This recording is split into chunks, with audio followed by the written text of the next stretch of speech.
ఓం శాంతి 6/1/2026 మధురమైన పిల్లలు, బ్రహ్మబాబా శివ్ బాబా రథము. ఇరువురి పాత్ర కలిసే నడుస్తుంది. ఇందులో కొద్దిగా కూడా సంశయం రాకూడదు. ప్రశ్న: మనుషులు దుఃఖాల నుండి విముక్తిని పొందేందుకు ఏ యుక్తిని రచిస్తారు కానీ దానిని మహాపాపమని అంటారు?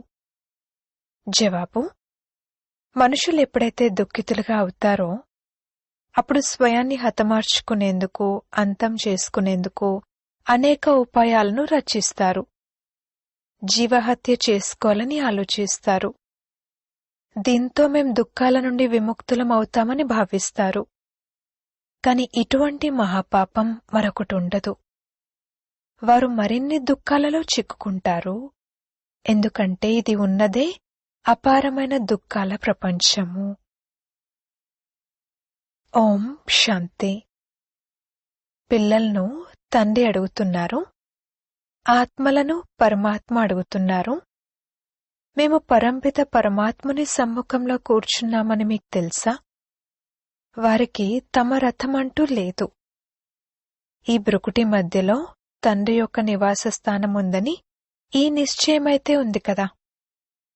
తండ్రి స్వయంగా అంటున్నారు, నేను ఇతని బ్రుకుటి మధ్యలో కూర్చుంటాను, ఇతని శరీరాన్ని అప్పుగా తీసుకుంటాను. ఆత్మ బ్రుకుటి మధ్యలో ఉంటుంది కావున తండ్రి కూడా అక్కడే కూర్చుంటారు. బ్రహ్మ కూడా ఉన్నారు మరియు శివ్ బాబా కూడా ఉన్నారు. బ్రహ్మ లేకపోతే శివ్ బాబా ఎలా మాట్లాడతారు? శివ్ బాబాను పైనైతే సదా స్మృతి చేస్తూనే వచ్చాము. మనం తండ్రి వద్ద ఇక్కడ కూర్చున్నామని ఇప్పుడు పిల్లలైన మీకు తెలుసు. అలాగని శివ్ బాబా పైన ఉన్నారని వారి ప్రతిమ ఇక్కడ పూజింపబడుతుందని కాదు. ఈ విషయాలు చాలా అర్థం చేసుకోవాల్సినవి. తండ్రి జ్ఞానసాగరుడని మీకైతే తెలుసు. జ్ఞానాన్ని ఎక్కడి నుండి వినిపిస్తారు? పైనుండి వినిపిస్తారా?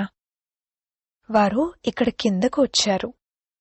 బ్రహ్మ తను ద్వారా వినిపిస్తారు. మేము బ్రహ్మను అంగీకరించమని చాలామంది అంటారు. కాని నన్ను స్మృతి చెయ్యండి అని బ్రహ్మ తను ద్వారా శివ్ బాబా స్వయంగా చెప్తున్నారు. ఇది అర్థం చేసుకోవాల్సిన విషయం కదా. కాని మాయ చాలా శక్తివంతమైనది. ఒక్కసారిగా ముఖం తిప్పేసి వెనక్కు నెట్టేస్తుంది. ఇప్పుడు మీ తలను శివ్ బాబా తమ వైపుకు తిప్పుకున్నారు. మీరు సమ్ముఖంలో కూర్చున్నారు. మరి ఎవరైతే బ్రహ్మ అసలేం కాదు అని భావిస్తారో వారి గతేమవుతుంది? వారు దుర్గతిని పొందుతారు. వారికి జ్ఞానం ఏమాత్రమూ లేదు. మనుషులు ఓ గాడ్ ఫాదర్ అని పిలుస్తారు కూడా. మరి ఆ గాడ్ ఫాదర్ వింటారా? వారిని ముక్తిదాత రండి అని పిలుస్తారు కదా. లేదా వారు అక్కడ కూర్చునే విముక్తులుగా చేస్తారా? కల్పకల్పము పురుషోత్తమ సంగం యుగంలోనే తండ్రి వస్తారు. వారు ఎవరిలోనైతే వస్తారో ఒకవేళ వారినే పక్కన పెట్టేస్తే ఇక ఏమంటారు? నంబర్ 1 తమో ప్రధానమని అంటారు. నిశ్చయం ఉంటుండగా కూడా మాయ ఒక్కసారిగా ముఖాన్ని తిప్పేస్తుంది. మాయలో ఎంతటి బలముందంటే అది ఒక్కసారిగా పైసకు కొరగాని వారిగా చేసేస్తుంది. ఇటువంటి వారు కూడా ఎవరో ఒకరు సెంటర్లలో ఉన్నారు. అందుకే తండ్రి చెప్తున్నారు, జాగ్రత్తగా ఉండండి. ఒకవేళ విన్న విషయాలను ఇతరులకు వినిపిస్తూ ఉన్నా కాని అది పండితుని ఉదాహరణ వలె ఉంటుంది. ఉదాహరణకు బాబా పండితుని కథను వినిపిస్తారు కదా. రామా రామా అని అన్నట్లయితే నదిని దాటేస్తారని అతను చెప్పారు. ఇది కూడా తయారు చేయబడిన ఒక కథ. ఈ సమయంలో మీరు తండ్రి స్మృతితో విషయ సాగరం నుండి క్షీరసాగరంలోకి వెళ్తారు కదా. వారు భక్తి మార్గంలో అనేక కథలు తయారు చేశారు. అటువంటి విషయాలేవీ ఉండవు. ఇది ఒక కథగా తయారు చేయబడి ఉంది. పండితుడు ఇతరులకు చెప్పేవారు కాని అతను స్వయం పూర్తిగా నష్టఖాతాలో ఉన్నారు. స్వయం వికారాల్లోకి వెళ్తూ ఉండడం, కాని ఇతరులకు నిర్వికారులుగా అవ్వండి అని చెప్పడం, దాని ప్రభావం ఎలా ఉంటుంది? ఇటువంటి బ్రహ్మ కుమార కుమారీలు కూడా ఉన్నారు. స్వయం నిశ్చయంతో ఉండరు కాని ఇతరులకు వినిపిస్తూ ఉంటారు.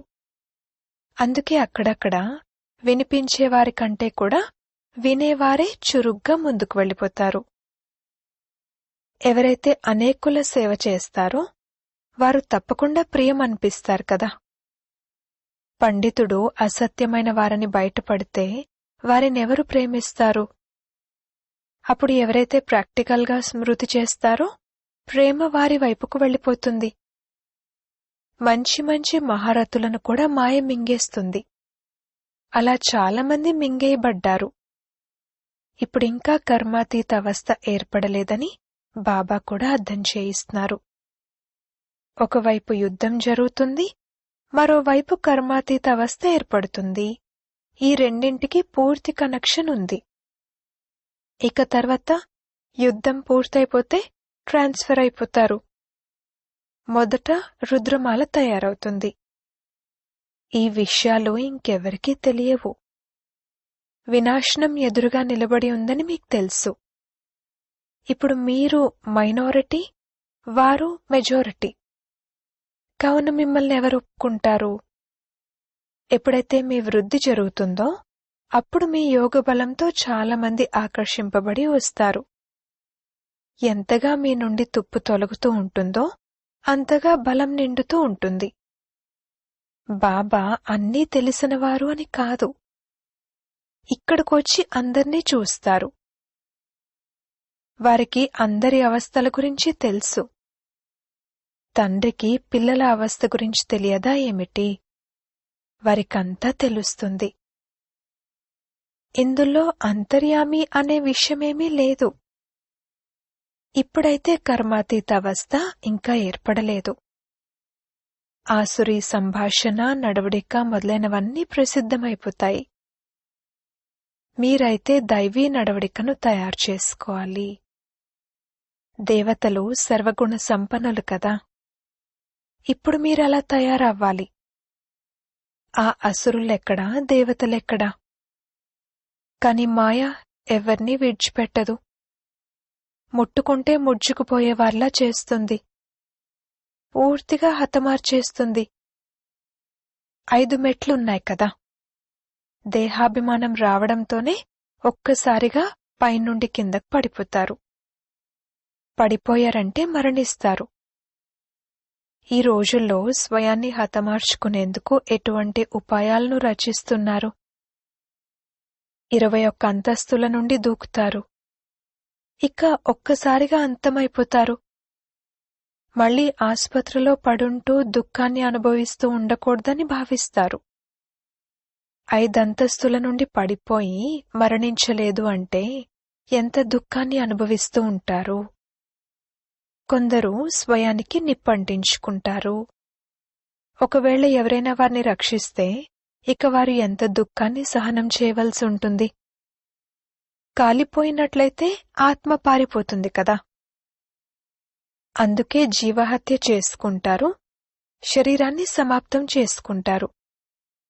శరీరం వదిలేస్తే దుఃఖాల నుండి విముక్తులమైపోతామని భావిస్తారు. కాని అది కూడా మహాపాపమే. ఇంకా ఎక్కువ దుఃఖాన్ని అనుభవించాల్సి ఉంటుంది. ఎందుకంటే ఇది ఉన్నదే అపారమైన దుఃఖాల ప్రపంచము. అక్కడున్నవి అపారమైన సుఖాలు. ఇప్పుడు మనం రిటర్న్ అవుతామని, దుఃఖధామం నుండి సుఖధామానికి వెళ్తామని పిల్లలైన మీరు భావిస్తారు. ఇప్పుడు ఏ తండ్రి అయితే సుఖధామానికి యజమానులుగా తయారు చేస్తారో వారిని స్మృతి చేయాలి. వీరి ద్వారా బాబా అర్థం చేయిస్తారు. చిత్రాలు కూడా ఉన్నాయి కదా. బ్రహ్మ ద్వారా స్వర్గస్థాపన. బాబా, మేము అనేకసార్లు మీ నుండి స్వర్గవారసత్వాన్ని తీసుకునేందుకు వచ్చాము అని మీరంటారు. తండ్రి కూడా సంగమంలోనే వస్తారు. ప్రపంచం మారాల్సి ఉన్నప్పుడు వస్తారు. కావున తండ్రి అంటారు, నేను పిల్లలైన మిమ్మల్ని దుఃఖం నుండి విడిపించి సుఖం యొక్క పావన ప్రపంచంలోకి తీసుకువెళ్లేందుకు వచ్చాను. ఓ పతిత పావన అని పిలుస్తారు కూడా. మమ్మల్ని ఈ చీచీ ప్రపంచం నుండి ఇంటికి తీసుకువెళ్ళండని మేము మహాకాలుణ్ణి పిలుస్తున్నామని మనుషులు అర్థం చేసుకోరు. తప్పకుండా బాబా వస్తారు, మనం మరణిస్తాము, అప్పుడే శాంతి ఏర్పడుతుంది కదా. శాంతి శాంతి అని అంటూ ఉంటారు. శాంతి ఉండేది పరంధామంలో. అంతేకాని ఈ ప్రపంచంలో ఇంతమంది మనుషులున్నంత వరకు శాంతి ఎలా ఏర్పడుతుంది? సత్యుగంలో సుఖశాంతులుండేవి. ఇప్పుడు కలియుగంలో అనేక ధర్మాలున్నాయి. అవెప్పుడైతే సమాప్తమవుతాయో అప్పుడు ఏకధర్మ స్థాపన జరుగుతుంది. అప్పుడే సుఖశాంతులుంటాయి కదా. హాహాకారాల తర్వాతనే మళ్లీ జయజయకారాలు జరుగుతాయి. మున్ముందు మృత్యువు యొక్క బజారు ఎంత వేడెక్కిపోతుందో చూడండి. వినాశనం తప్పకుండా జరగనున్నది. ఏకధర్మ స్థాపనను తండ్రి వచ్చి చేయిస్తారు. రాజయోగాన్ని కూడా నేర్పిస్తారు. మిగిలిన అనేక ధర్మాలన్నీ సమాప్తమైపోతాయి. గీతలో ఏమీ చూపించలేదు. పంచపాండవులు మరియు కుక్క హిమాలయాలపై కరిగిపోయారని అంటారు. మరి ఫలితమేమిటి? ప్రళయం చూపించారు.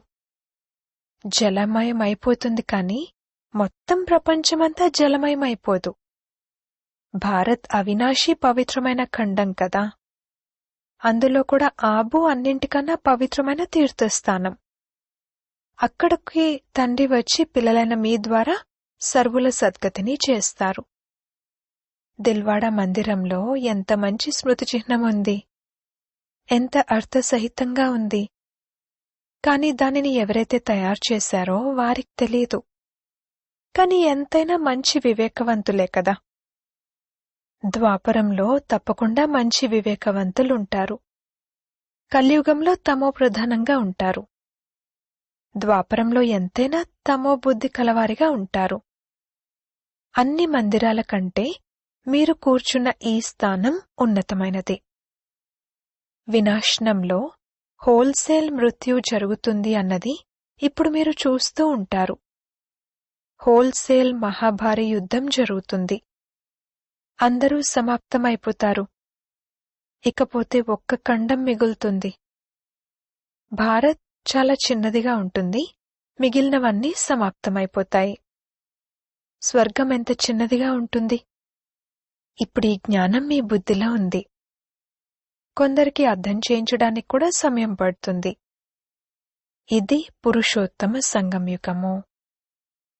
ఇక్కడ ఎంతమంది మనుషులున్నారు మరియు అక్కడ ఎంత కొద్దిమంది మనుషులుంటారు.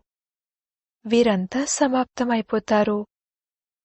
ప్రపంచ చరిత్ర భౌగోళికాలు ప్రారంభం నుండి రిపీట్ అవుతాయి. తప్పకుండా స్వర్గం ఆరంభం నుండి రిపీట్ అవుతుంది. చివరి నుండైతే మొదలవ్వదు.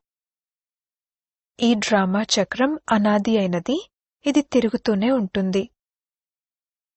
ఇటువైపు కలియుగముంది, అటువైపు సత్యుగముంది. మనం సంగంయుగంలో ఉన్నాము. ఇది కూడా మీరు అర్థం చేసుకుంటారు. తండ్రి వస్తారు. తండ్రికి రథమైతే తప్పకుండా కావాలి కదా. తండ్రి అర్థం చేయిస్తున్నారు. ఇప్పుడు మీరు ఇంటికి వెళ్తారు. ఆ తర్వాత ఈ లక్ష్మీనారాయణలుగా అవ్వాలి. కావున దైవీ గుణాలను కూడా ధారణ చేయాలి. రావణ రాజ్యం మరియు రామరాజ్యం అని వేటినంటారు అనేది కూడా పిల్లలైన మీకు అర్థం చేయించడం జరుగుతుంది. పతితం నుండి పావనంగా మళ్లీ పావనం నుండి పతితంగా ఎలా అవుతారు? ఈ ఆట రహస్యాన్ని తండ్రి కూర్చుని అర్థం చేయిస్తారు. తండ్రి నాలెడ్జ్ఫుల్, బీజరూపుడు కదా. వారు చైతన్యమైనవారు. వారే వచ్చి అర్థం చేయిస్తారు. మొత్తం కల్పవృక్ష రహస్యాన్ని అర్థం చేసుకున్నారా? ఇందులో ఏమేం జరుగుతాయి, మీరిందులో ఎంత పాత్రను అభినయించారు అని కేవలం తండ్రే అడుగుతారు. అర్ధకల్పం దైవీ స్వరాజ్యం, అర్ధకల్పం ఆసురీ రాజ్యం మంచి మంచి పిల్లలెవరైతే ఉన్నారో వారికి బుద్ధిలో జ్ఞానం ఉంటుంది. తండ్రి తమ సమానంగా తయారు చేస్తారు కదా. టీచర్లలో కూడా నంబర్ వారుగా ఉంటారు. కొంతమంది అయితే టీచర్లు అయ్యుండి కూడా డిస్టర్బ్ అవుతారు. అనేకులకు నేర్పించి స్వయం సమాప్తమైపోయారు. చిన్న చిన్న పిల్లల్లో రకరకాల సంస్కారాలు కలవారుంటారు. కొంతమందిని చూడండి, నంబర్ 1 సైతాన్లా ఉన్నారు. కొందరు పరిస్థాన్కు వెళ్లేందుకు యోగ్యులుగా ఉన్నారు. కొంతమంది ఎలా ఉన్నారంటే జ్ఞానం తీసుకోరు, తమ నడవడికను తీర్చిదిద్దుకోరు, అందరికీ దుఃఖమే ఇస్తూ ఉంటారు. అసురులు వచ్చి దాగి కూర్చునేవారని శాస్త్రాల్లో కూడా చూపించారు. అసురులుగా అయి ఎంత ఇబ్బంది కలిగిస్తారు. ఇదంతా జరుగుతూనే ఉంటుంది. ఉన్నతోన్నతమైన తండ్రే స్వర్గస్థాపన చేయడానికి రావాల్సి ఉంటుంది. మాయ కూడా చాలా శక్తివంతంగా ఉంది. దానమిస్తారు, అయినా మాయ బుద్ధిని తిప్పేస్తుంది. సగం మందిని మాయ తప్పకుండా తినేస్తుంది. అందుకే మాయ గొప్ప శక్తివంతమైనదని అంటారు. అర్ధకల్పం మాయ రాజ్యం చేస్తుంది, కావున తప్పకుండా అంతటి శక్తిశాలిగా ఉంటుంది కదా. మాయతో ఓడిపోయే వారి పరిస్థితి ఏమైపోతుంది? అచ్చా, మధురాతి మధురమైన సిక్కిలదే పిల్లలకు మాతా పిత బాప్దాదాల ప్రియ స్మృతులు మరియు గుడ్ మార్నింగ్. ఆత్మిక పిల్లలకు ఆత్మిక తండ్రి నమస్తే. ధారణ కొరకు ముఖ్య సారము. మొదటి పాయింట్, ఎప్పుడూ కూడా ముట్టుకుంటే ముడుచుకుపోయేవారిలా అవ్వకూడదు. దైవీ గుణాలను ధారణ చేసి తమ నడవడికను తీర్చిదిద్దుకోవాలి. రెండవ పాయింట్, తండ్రి ప్రేమను పొందేందుకు సేవ చేయాలి. కాని ఏదైతే ఇతరులకు వినిపిస్తారో దానిని స్వయమూ ధారణ చేయాలి. కర్మాతీత అవస్థకు చేరుకునేందుకు పూర్తి పురుషార్థం చేయాలి. వరదానము. సాకార రూపంలో బాబ్దాదాను సమ్ముఖంగా అనుభవం చేసే కంబైన్ రూపధారీ భవ. ఏ విధంగా శివుడు మరియు శక్తి కంబైన్డ్గా ఉన్నారో అదే విధంగా పాండవపతి మరియు పాండవులు కంబైన్డ్గా ఉన్నారు. ఎవరైతే ఈ విధంగా కంబైన్డ్ రూపంలో ఉంటారో వారి ఎదురుగా బాబ్దాదా సాకార రూపంలో సర్వ సంబంధాలతో ఎదురుగా ఉంటారు. ఇప్పుడు రోజురోజుకు ఇంకా ఎక్కువ అనుభవం చేస్తారు. బాబ్దాదా ఎదురుగా వచ్చినట్లుగా చేపట్టుకున్నట్లుగా అనుభవం చేస్తారు. బుద్ధి ద్వారా కాదు, కనులతో చూస్తారు, అనుభవం అవుతుంది. కాని కేవలం ఒక్క బాబా తప్ప మరెవ్వరూ లేరు అన్న ఈ పాఠం పక్కాగా ఉండాలి. అప్పుడిక ఏ విధంగా నీడ చుట్టూ తిరుగుతూ ఉంటుందో అలా బాప్దాదా కళ్ల ముందు నుండి పక్కకు తప్పుకోలేరు. సదా సమ్ముఖంగా ఉన్నట్లు అనుభూతి కలుగుతుంది. స్లోగన్. మాయాజీతులుగా ప్రకృతిజీతులుగా అయ్యే శ్రేష్ఠాత్మలే స్వకళ్యాణి మరియు విశ్వకళ్యాణి ఆత్మలు. అవ్యక్త ప్రేరణలు. ఈ అవ్యక్త మాసంలో బంధనముక్తులుగా ఉంటూ జీవన్ముక్త స్థితిని అనుభవం చేయండి. ఇప్పుడు మీరు జీవన్ముక్తులుగా అయినట్లయితే మీ జీవన్ముక్త స్థితి యొక్క ప్రభావం జీవన బంధనం కల ఆత్మల బంధనాన్ని సమాప్తం చేస్తుంది. మరి అందరూ జీవన్ముక్తులుగా అయ్యి ఎటువంటి బంధనమూ లేనటువంటి ఆ డేట్ ఎప్పుడు వస్తుంది? అన్ని బంధనాలలో కల్లా మొదటి బంధనము దేహభానం యొక్క బంధనము. దీని నుండి ముక్తులుగా అవ్వండి. దేహమే లేకపోతే ఇతర బంధనాలు స్వతహాగానే సమాప్తమైపోతాయి. ఓం శాంతి.